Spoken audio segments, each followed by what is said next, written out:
नमस्ते दोस्तों, स्वागत है आप सभी का हमारे चैनल दिव्य भक्ति ज्ञान में।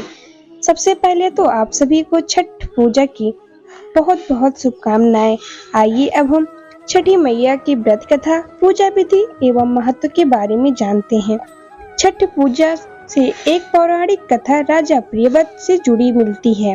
इस पौराणिक कथा के अनुसार प्रियव्रत नामक एक राजा हुआ करते थे। राजा और उनकी मालिनी पत्नी हमेशा दुखी रहते थे क्योंकि उनके कोई संतान नहीं थे। उन्होंने संतान प्राप्ति के लिए कई उपाय किए, लेकिन नतीजा कुछ न निकला।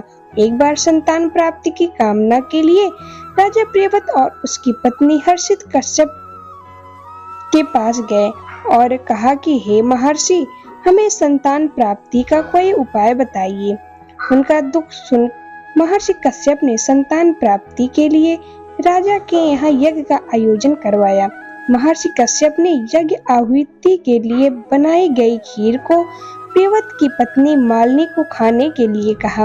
राजा ने अपनी पत्नी को वो खीर खिला दी और खीर के प्रभाव से राजा की पत्नी गर्भवती हो गई और फिर 9 महीने बाद रानी को पुत्र, लेकिन वह मृत पैदा हुआ। यह देख राजा और उनकी पत्नी और ज्यादा दुखी हो गए। इसके बाद राजा प्रियव्रत अपने मृत पुत्र को लेकर शमशान गए और पुत्र वियोग में प्राण त्यागने का प्रयास करने लगे। उसी समय शमशान में से देवी मां प्रकट हुई। देवी ने राजा प्रियव्रत से कहा, मैं ब्रह्मा की पुत्री देवसेना हूँ। सृष्टि की मूल प्रवृत्ति के छठे अंश से उत्पन्न होने के कारण मैं छठी कहलाती हूँ। तुम किस लिए परेशान हो, मुझे बताओ। राजा ने सारी बात बताई।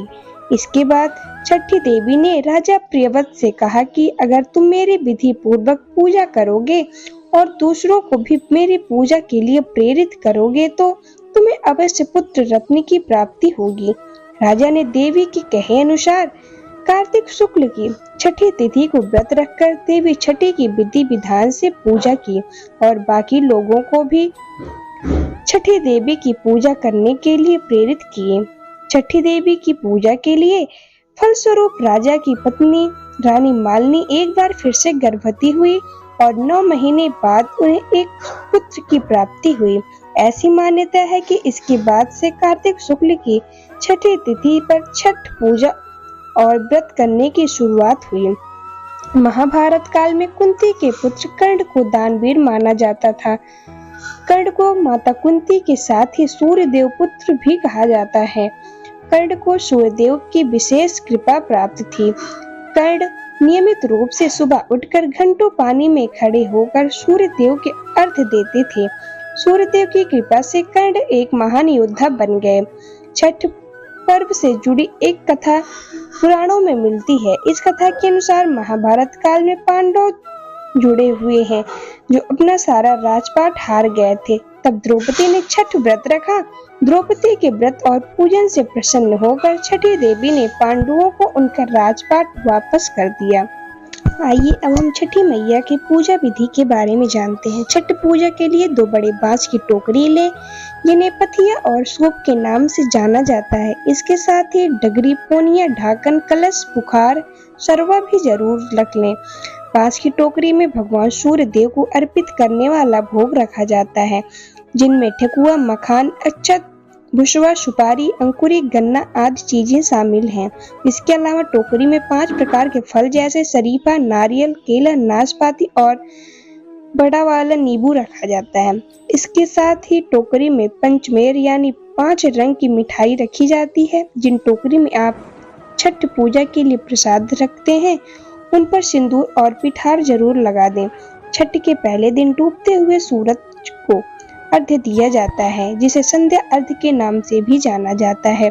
इस दिन भगवान सूर्यदेव को अर्घ्य देने के लिए बांस या पीतल की टोकरी या सूप का उपयोग करना चाहिए।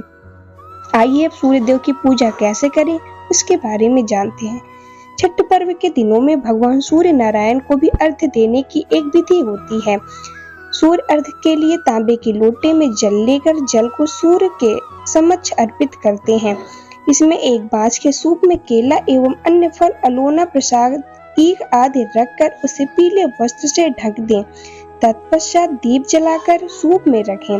फिर सूप को दोनों हाथों से लेकर इस मंत्र का उच्चारण करें। छठ के 4 दिनों तक शुद्ध शाकाहारी भोजन किया जाता है। दूसरे दिन खरना का कार्यक्रम होता है। तीसरे दिन भगवान सूर्य को अर्घ्य दिया जाता है और चौथे दिन भक्त उदीयमान सूर्य को उषा अर्घ्य देते हैं।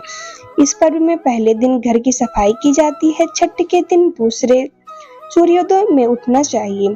पर्व से 2 दिन पूर्व चतुर्थी पर स्नान आदि से निवृत्त होकर भोजन किया जाता है। पंचमी को उपवास करके संध्या काल में किसी तालाब नदी में स्नान करके सूर्य भगवान को अर्घ्य दिया जाता है। तत्पश्चात अलोना भोजन किया जाता है।